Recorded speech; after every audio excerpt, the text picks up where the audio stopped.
Amin. Saudara-saudara yang dikasihi oleh Tuhan, hari ini kita akan merenungkan bagian firman Tuhan yang terambil dari Lukas pasal yang ke-6, ayat yang ke-6 sampai ayat yang ke-10. Lukas pasal 6 ayat 6 sampai ayat yang ke-10. Kalau sudah menemukan bagian firman Tuhan ini, saya akan membacakannya bagi kita. Pada suatu hari Sabat lain, Yesus masuk ke rumah ibadat lalu mengajar. Di situ ada seorang yang mati tangan kanannya. Ahli-ahli Taurat dan orang-orang Farisi mengamat-amati Yesus kalau ia menyembuhkan orang pada hari Sabat, supaya mereka dapat alasan untuk mempersalahkan dia. Tetapi ia mengetahui pikiran mereka, lalu berkata kepada orang yang mati tangannya itu, "Bangunlah dan berdirilah di tengah." Maka bangunlah orang itu dan berdiri. Lalu Yesus berkata kepada mereka, "Aku bertanya kepada kamu, manakah yang diperbolehkan pada hari Sabat? Berbuat baik atau berbuat jahat? Menyelamatkan nyawa orang atau membinasakannya?" Sesudah itu ia memandang keliling kepada mereka semua, lalu berkata kepada orang sakit itu, "Ulurkanlah tanganmu." Orang itu berbuat demikian dan sembuhlah tangannya. Maka meluaplah amarah mereka, lalu mereka berunding apakah yang akan mereka lakukan terhadap Yesus. Saudara sekalian yang dikasihi Tuhan, tema firman Tuhan kepada kita malam hari ini adalah ketika Anda dikritik.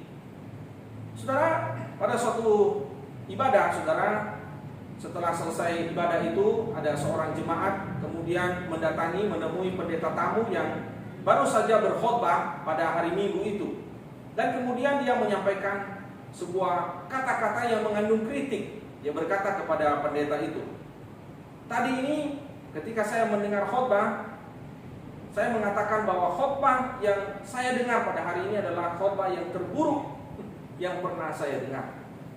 Pendeta yang mendengar itu kemudian cukup tersinggung. Lalu kemudian dia menemui gembala sidang atau gembala jemaat itu, dan dia menyampaikan bahwa ada jemaat yang mengkritik khotbahnya. Lalu gembala itu berkata kepada pendeta yang baru saja berkhotbah itu, dia berkata begini, "Orang itu yang mengkritik itu tidak sepenuhnya bertanggung jawab dengan apa yang dikatakannya. Aku yakin kata-kata itu atau kritikan itu bukan berasal dari pemikirannya sendiri, sebab ia hanya mengikuti apa yang orang lain katakan." Saudara yang saya kasih dalam Tuhan, siapa di sini yang tidak pernah dikritik? Kalau ada orang yang berkata di sini bahwa dia tidak pernah dikritik, saya khawatir jangan-jangan Anda adalah orang yang melakukan hal yang sebaliknya.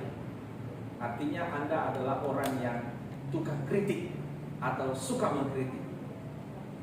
Saya yakin kita semua pernah dikritik. Teman saya bilang kritik itu dari kata krik. Pernah dengar kata krik? Ya, krik, krik, krik, krik, krik, krik, krik. Nah, gitu ya. Krik, krik, krik.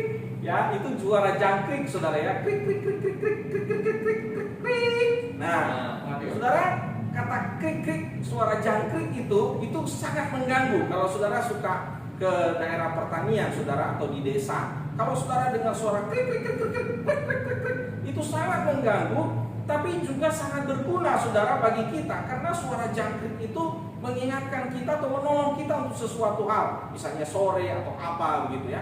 Jadi selain mengganggu juga sangat menolong. Itulah krik krik krik. Nah, itu teman saya ngomong kata kritik itu dari kata krik. Nah, orang-orang yang mengkritik kita itu sebenarnya sebagian adalah orang-orang yang sebenarnya adalah orang-orang yang mengasihi kita. Mereka begitu peduli kepada kita sehingga begitu mereka melihat kelemahan kita, mereka melihat kesalahan kita, mereka langsung mengkritik kita. Kenapa? Karena mereka sayang kepada kita. Nah, kita patut berterima kasih kepada orang yang suka mengkritik kita sebenarnya. Kita harus berterima kasih, kamsia sama mereka, karena kalau mereka tidak mengkritik kita, bisa masalah kita, bisa celaka kita, atau kita mengalami satu penyesalan di kemudian hari, atau bisa saja kemudian setelah kita mengalami masalah di kemudian hari, kita mengkritik orang yang tidak mengkritik kita. Ngerti maksudnya? Kita mengkritik orang yang tidak mengkritik kita. Kita bilang, kenapa kamu dulu tidak mengkritik saya sehingga terjadi hal yang seperti ini, gitu ya. Jadi saudara sekalian, kita harus berterima kasih kepada orang yang pernah mengkritik kita atau suka mengkritik kita karena mereka mengasihi kita. Tetapi kadang-kadang saudara, orang yang mengkritik kita itu adalah orang yang tidak bertanggung jawab juga. Kenapa saya katakan tidak bertanggung jawab? Karena seringkali orang yang mengkritik kita, walaupun motivasinya adalah mengasihi kita, mereka mengkritik kita itu tanpa solusi. Jadi kritik itu adalah kritik yang tidak konstruktif, tidak membangun. Mereka hanya kritik, tapi tidak memberikan kepada kita solusi bagaimana caranya supaya kita selesai atau tertolong dari kesalahan kita, begitu. Nah, banyak orang yang seperti itu, pintar mengkritik karena kasih, tetapi tidak memberi solusi. Saya dan istri saya itu sering memberikan kritik kepada anak-anak saya atau anak-anak kami. Kalau mereka melakukan hal-hal yang tidak benar atau hal-hal yang salah, kami mengkritik mereka. Ya, jadi bunyi krik. Istri saya krik, saya krik. Nah, waktu mereka udah remaja, udah besar, sekarang mereka gantian, saudara. Mereka selain kami kritik, mereka juga kritik kami. Wah, ini harus membiasakan diri untuk dikritik oleh anak-anak. Karena mereka udah besar, mereka kritis, jadi juga suka krik juga dengan kami. Nah, kadang-kadang saya dengan semu, kadang-kadang geleng-geleng kepala, keheranan ya, karena anak-anak mengkritik kami. Tapi orang tua harus terbuka dengan kritik ya. Orang tua harus senang dikritik, karena orang tua juga tidak sempurna. Nah, saudara yang saya kasih dalam Tuhan, tidak semua orang, saya katakan pada malam hari ini, adalah orang yang punya maksud yang baik ketika mengkritik kita. Nah, ini perhatikan, saudara. Memang ada orang yang baik yang mengkritik kita dengan maksud yang baik, dengan tujuan yang baik, dengan hati yang baik. Tapi saya mau katakan kepada kita bahwa ada juga orang yang punya motivasi yang jelek, motivasi yang buruk di dalam hati mereka ketika mereka mengkritik kita. Nah, mereka mengkritik kita itu bukan mendatangkan kebaikan, tetapi untuk menghancurkan kita. Nah, mereka ini adalah orang-orang yang sebenarnya tidak mempunyai maksud untuk memulihkan kita, tapi mereka punya maksud dan tujuan untuk menghancurkan hidup kita. Nah, orang-orang ini punya maksud yang jahat, lalu kemudian mereka mengkritik kita. Nah, ini yang kita renungkan pada malam hari ini. Kita coba memikirkan hal ini.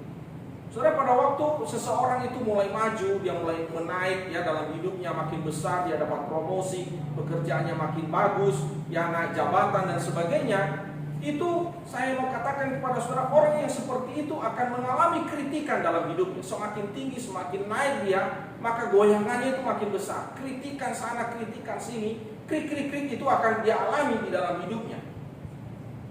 Dan makin banyak orang yang tidak menyukainya, makin banyak orang tidak bisa menerimanya. Dan saya mau katakan kepada saudara, orang-orang yang suka mengkritik dengan maksud yang jahat, dengan hati yang jahat, sebenarnya itu disebabkan salah satunya yang paling utama adalah karena mereka cemburu, mereka iri ya, kepada keberhasilan seseorang, sehingga mereka itu mengkritiklah, mencari kesalahanlah dan sebagainya. Dan itulah yang dialami oleh Tuhan Yesus di dalam pelayanan. Makin besar pekerjaan Tuhan, makin luas, makin banyak hal yang dia kerjakan, makin banyak juga orang yang mengkritiknya karena mereka tidak suka dengan apa yang Yesus telah lakukan. Mereka iri kepadanya. Nah, di dalam ayat yang ke-7 jelas sekali di situ kita melihat bahwa para tokoh agama di situ sedang mencari kesalahan Tuhan Yesus. Mereka hendak mengkritik dia. Mereka hendak melancarkan sebuah kritikan untuk menyerangnya, untuk menjatuhkannya. Dan kata amat-amati dalam ayat 7 itu jelas sekali menunjukkan bahwa mereka mencari-cari ya, bahan untuk mengkritik Tuhan Yesus. Nah, malam hari ini kita akan belajar bagaimana Tuhan Yesus menghadapi kritikan yang didasari oleh motivasi yang tidak benar, motivasi yang jahat dari orang-orang kepadanya, dan itu menjadi sebuah pelajaran bagi kita ketika kita juga menghadapi kritikan dari orang-orang yang memiliki maksud yang tidak baik bagi hidup kita. Nah, kita akan belajar bagian ini. Yang pertama, saudara sekalian, ketika kita menghadapi kritik dari orang-orang yang punya maksud yang tidak baik dalam hidup kita, yang pertama kita harus tahu adalah kita harus mengetahui tujuan dan maksud orang yang jahat itu kepada kita. Nah, perhatikan di sini. Kita bukan manusia yang maha tahu, ya. Kita bukan seperti Tuhan Yesus yang dikatakan di sini mengerti, mengetahui pikiran mereka. Coba perhatikan di situ ya. Di dalam ayat yang ke-9 dikatakan tetapi ia mengetahui pikiran mereka. Kita bukan seperti Tuhan Yesus, bisa tahu ya, bisa menerka apa yang ada dalam pikiran orang. Kita terbatas sekali, kita bukan maha tahu. Tetapi saudara sekalian, saya mau katakan kepada kita, Tuhan memberikan kepada kita hikmat ya. Tuhan menaruh kepada kita hikmat untuk bisa peka, untuk bisa dengan hikmat Tuhan bisa tahu tujuan-tujuan orang yang memiliki tujuan yang jahat di dalam mereka mengkritik kita. Nah, Tuhan itu tidak memberikan kepada kita cukup dengan hati yang tulus, tetapi juga hati yang cerdik. Nah, ini perhatikan, hati yang cerdik. Tidak hanya tulus, polos, tetapi juga harus cerdik. Kita harus bijaksana, kita harus pintar memaknai orang, membaca pikiran orang. Nah, ini butuh satu latihan kepekaan di dalam diri kita, dan Tuhan memberikan kepada kita karunia itu di dalam diri kita. Sehingga kita bisa membedakan mana kritik yang didasarkan oleh kasih dan mana kritik yang didasarkan oleh kebencian dan iri hati. Dan kita perlu berdoa kepada Tuhan supaya Dia mengaruniakan kepada kita hikmat, supaya kita bisa membedakan mana kritik yang merupakan motivasi untuk kebaikan dan mana kritik yang merupakan motivasi untuk kejahatan. Nah, saudara yang saya kasih dalam Tuhan, jika kita mengetahui bahwa kita masih di dalam jalur yang benar, di dalam track yang benar, maka saudara sekalian, kalau kita kemudian selalu mengevaluasi hidup kita, mengevaluasi apa yang kita kerjakan, apa yang kita lakukan, dan kita merasa bahwa kita masih di dalam track yang benar, jalur yang benar, lalu ada kritik kepada kita, maka kita bisa tahu bahwa ada maksud tertentu, ada maksud yang jahat di dalam diri orang yang mengkritik kita. Dan ini kita harus terlatih untuk menghidupi atau melakukan ini atau menjiwai ini di dalam kehidupan kita. Nah, saudara yang saya kasih dalam Tuhan, kita harus mengetahui beberapa hal yang sangat penting di dalam hidup ini ya. Yang pertama, saudara, saya mau katakan kepada saudara bahwa tidak semua orang menyukai kita. Saya katakan sekali lagi, tidak semua orang di dunia ini menyukai kita. Tidak semua orang itu di dunia ini menerima kita. Ada saja orang yang tidak suka sama kita. Ya, ada saja. Ada orang yang juga tidak menerima kita. Pasti ada. Dari 10 orang bisa ada 1, bisa ada 2. Ya, yang tidak menyukai dan tidak menerima kita. Itu yang pertama. Yang kedua, saudara, kita tidak bisa mampu untuk membuat semua orang menyukai kita. Perhatikan ya. Kita tidak bisa membuat si A, si B, si C, si D sampai 10 orang semua menyukai kita. Gak mampu kita membuat itu. Ya, ada orang-orang tertentu kita udah usahakan supaya dia menyukai kita, dia tetap gak sukai kita. Ya udah begitu ya. Memang kita tidak bisa membuat orang semua suka sama kita. Yang ketiga, kita juga tidak dipanggil oleh Tuhan untuk menyukakan hati semua orang. Perhatikan ya. Tuhan tidak pernah mengutus kita supaya, hei kamu sukai hati semua orang, sehingga semua orang itu menyukai kamu. Tidak bisa, saudara. Tuhan juga tidak panggil kita seperti itu. Tuhan sendiri yang maha baik, Tuhan Yesus yang maha baik itu saja, itu banyak yang benci dia, banyak yang tidak suka sama dia. Perhatikan itu. Maka saudara sekalian, saya mau katakan kepada kita bahwa ada memang orang-orang di dalam dunia ini yang tidak suka dengan kita. Ada orang-orang yang tidak bisa menerima kita, dan mereka adalah orang-orang yang memiliki hati yang jahat kepada kita. Mereka nggak suka kita dan mereka kemudian menyerang kita, mengkritik kita, karena mereka memang tidak menyukai kita. Nah, orang-orang ini adalah orang-orang yang selalu memandang negatif kepada kita, saudara. Apapun yang kita lakukan itu selalu aja negatif. Ya, misalnya kalau kita melakukan sesuatu yang baik kepada orang lain, ya kita potong rumput di halaman tetangga, maksudnya orangnya itu nggak mampu potong rumputnya sendiri, kita bantu dia gitu kan. Lalu orang-orang yang mengkritik, mereka bilang, wah itu pencitraan. Nah gitu loh saudara ya. Padahal itu kan baik. Atau kita menampung orang yang tidak punya rumah, kita kasih kamar, kita kasih tempat untuk sementara dia bisa tinggal. Lalu orang-orang bilang, wah itu cari muka. Atau kita misalnya seorang karyawan di tempat bekerja, saudara, kita mati-matian kerja, kita bekerja dengan luar biasa ya. Lalu orang bilang apa? Orang nggak suka kita bilang apa? Wah itu menjilat, itu cari muka. Jadi saudara yang saya kasih dalam Tuhan, orang kalau nggak suka dengan kita, saudara, itu apapun yang kita lakukan, apapun yang kita kerjakan pasti dikritik. Karena memang nggak suka dengan kita. Nah itu saudara ya. Nah yang saya kasih dalam Tuhan, saya mau katakan kepada kita, kita tidak boleh frustrasi.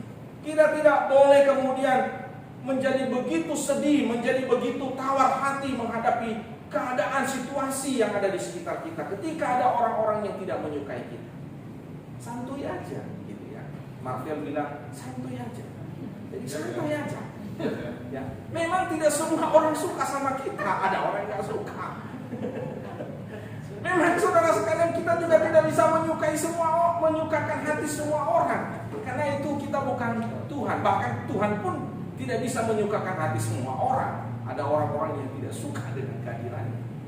Nah oleh sebab itu saudara yang saya kasih, kalau kita dengar kritik sana kritik sini, yang saya katakan ini orang-orang yang punya iri hati, kebencian kepada kita, santuy aja. Yang kedua saudara, mari kita lihat, tetap fokus kepada tujuan kita. Nah di dalam perjanjian lama saudara, kata pengkritik itu seringkali menggunakan kata pelempar. Menarik ya, kata tukang kritik itu dalam Alkitab itu sering menggunakan kata pelempar. Nah begini, ceritanya begini.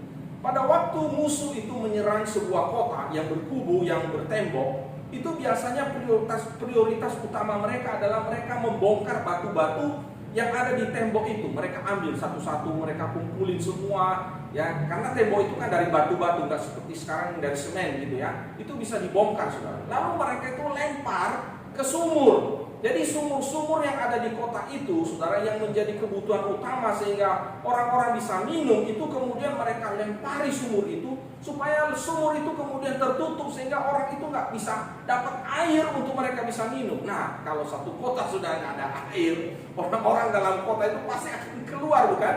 Mereka pasti akan keluar, nggak ada air, mereka pasti keluar. Begitu mereka keluar, mereka dibantai oleh musuh. Nah saudara yang saya kasih dalam Tuhan, saya mau katakan kepada kita, orang-orang yang suka mengkritik itu adalah orang-orang yang seringkali melempari sesuatu ke sumur hidup kita. Mereka melempari sesuatu ke sumur hidup kita supaya kita tidak mengalami sukacita dalam hidup ini.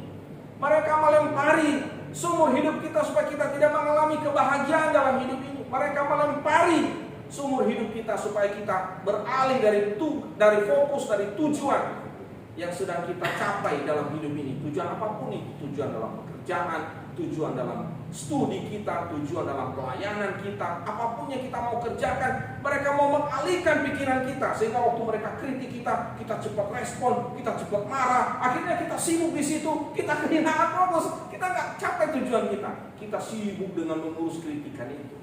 Nah inilah para pelempar-pelempar itu, mereka melempari sumur hidup kita, sumur hati kita, supaya kita kehilangan sukacita, kita mudah meresponi, kita menjadi marah, lalu kita sibuk mengurusi mereka. Nah inilah para pengkritik. Kita harus hati-hati dengan mereka. Saudara yang saya kasih dalam Tuhan, kadangkala mereka melempari sumur hidup kita untuk mengalihkan fokus kita. Tuhan Yesus juga dikelilingi oleh orang-orang yang suka mengkritik dengan maksud-maksud, dengan hati mereka yang jahat supaya Tuhan Yesus beralih dari fokus utamanya. Fokus utama Tuhan Yesus adalah memulihkan orang berdosa, memulihkan orang-orang yang sakit supaya mereka bisa mengalami kesembuhan, dan mereka melancarkan kritik-kritik mereka supaya akhirnya Tuhan Yesus tidak mau menyembuhkan orang yang lumpuh tangannya itu, saudara. Menarik kan? Mereka mengalihkan. Kalau bisa Tuhan Yesus marah lalu kemudian memberikan respon kepada mereka, lalu akhirnya orang yang lumpuh itu tidak disembuhkan. Mereka mau mengalihkan fokusnya, tujuannya. Tapi Tuhan Yesus tidak teralihkan fokusnya. Dia mengajak mereka untuk memikirkan mana yang diperbolehkan. Menolong orang yang, apa tadi dikatakan? Menolong orang yang, atau berbuat baik, ya, atau berbuat jahat. Menyelamatkan nyawa orang atau membinasakan. Kemudian di dalam ayat yang ke-10 dikatakan dia menyembuhkan orang yang lumpuh itu. Tuhan Yesus tidak terpengaruh dengan kritikan mereka. Tuhan Yesus tidak terpengaruh dengan apapun yang mereka lakukan, apapun yang mereka pikirkan, mata-matai dalam terhadap Tuhan Yesus. Tuhan Yesus tetap fokus. Dia punya tujuan. Dia harus melaksanakan misinya. Orang yang lumpuh itu harus disembuhkan. Saudara-saudara yang saya kasih dalam Tuhan, para pelempar seringkali juga terus melempari hati atau sumur hidup kita dengan kritikan-kritikan mereka. Nah, bagaimana kita supaya tetap fokus kepada tujuan kita, apapun itu, sekali lagi, pekerjaan, usaha, keluarga, pelayanan, atau apapun, kita tetap fokus. Bagaimana supaya kita tidak terpengaruh dengan para pengeriti-pengeriti yang punya motivasi yang jahat. Pertama, saudara, yang pertama, jangan bawa ke dalam hati kritikan-kritikan mereka. Perhatikan ya, kalau mereka mengkritik kita, kadang-kadang kritikan itu begitu pedas, begitu keras, kita bisa balik marah. Kenapa? Karena kita ambil hati. Atau kita sebaliknya bisa menjadi sedih, bisa menjadi murung, bisa menjadi mundur. Nah, itu artinya kita terlalu terbawa dalam perasaan kita, emosi kita. Kita terlalu meresponi, kita membawa hati kita. Nah, saya katakan kepada saudara, kalau saudara tetap fokus, maka kalau saudara dikritik oleh orang-orang yang punya maksud yang gak baik kepada saudara, jangan ambil hati. Itu yang pertama. Yang kedua, jangan terlalu dipikirin. Jangan habiskan waktu-waktu berharga Anda untuk memikirkan, merenungkan ya, apalagi merenungkan ya, memikiri, merenungkan ya, merenungkan begitu, merenungkan lalu sampai nangis, lalu aduh begini begitu ya, sampai akhirnya Anda tidak bisa bekerja, Anda tidak bisa belajar, Anda tidak bisa melayani, Anda fokus sama kritikan dia, padahal dia punya maksudnya nggak baik mengkritik Anda. Jangan, nggak usah dipikirin, lanjut aja, kerjakan terus pekerjaan, kerjakan terus pelayanan. Yang ketiga, jangan sampai kritikannya itu mengubah Anda. Perhatikan ya, jangan sampai dia mengubah tujuan Anda, mengubah fokus Anda karena kritikannya. Saudara, saya ingat waktu saya masih SMA dulu ya, saya punya teman saya itu punya kumis, saudara, kumis ya. Jadi kumisnya lumayan tebal. Pada zaman kami dulu, saya nggak tahu sekarang ya anak-anak SMA apakah dilarang berkumis ya. Kalau zaman saya dulu boleh berkumis ya. Nah, waktu kumisnya mulai tumbuh, dia senang sekali. Kenapa, saudara? Karena dia merasa bahwa dia ganteng ya dengan kumisnya itu. Senang sekali dia. Nah, suatu hari, saudara, ada beberapa orang yang memberikan dia satu kritikan dan sangat pedas sekali. Kritikan itu adalah seperti olok-olokan kepadanya. Mereka bilang sama dia, kalau kamu punya kumis kamu seperti kakek-kakek. Wah, sudah, dia ambil hati, dia ambil hati, dia pikirin, dia renungkan itu, ya. Lalu bolak-balik dia lihat mukanya di cermin, sudah. Dia lihat mukanya di cermin. Dia lihat kumis ini, benarkah saya ini kayak kakek? Jadi dia ambil hati, sudah, sedih, dia kecewa, dia marah juga dengan orang-orang itu, dan dia pikirin terus begitu. Dia lihat mukanya di cermin, benar. Lama-lama, saudara, dia bilang, iya ya, kayak kakek punya kumis. Akhirnya suatu hari, saudara, waktu dia ke sekolah, sekolahnya itu heboh, sekolah kami itu heboh sekali. Kenapa, saudara? Karena dia cukur kumisnya. Heboh sekali. Ternyata gadis-gadis di sekolah, teman-teman perempuan bilang, kenapa dia potong kumisnya? Ya, dia seperti anak kecil, ya, tidak punya kumis. Wah, saudara sekalian, dia bingung ya. Kalau tadi ada yang kritik dia, kalau dia pakai kumis dibilang kakek, sekarang cewek-cewek, wanita-wanita bilang dia seperti anak kecil, nggak punya kumis. Akhirnya, saudara, teman saya ini sangat menyedihkan sekali karena dia terlalu ambil hati. Dengar orang dia berubah lagi, dengar orang lain dia berubah lagi. Akhirnya dia berhenti sekolah. Dia berhenti sekolah, saudara.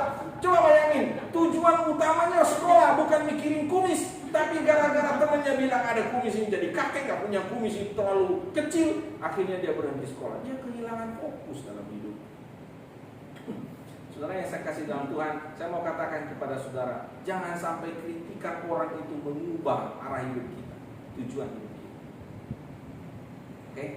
Nah, malam hari ini, ketika kita menerima kritik, ketika kita mendapatkan kritik, bagaimana respon kita? Saya akan tutup begini. Ada kritik-kritikan yang baik. Kalau itu adalah kritikan yang baik, terima kritikan. Kritikan itu untuk menolong kita dan juga menyelamatkan kita dari sesuatu yang berbahaya. Apalagi kalau itu adalah sebuah kritikan yang konstruktif, yang ada solusinya. Tapi kadang-kadang juga, saudara, ada kritikan-kritikan yang didasari oleh motivasi yang tidak benar.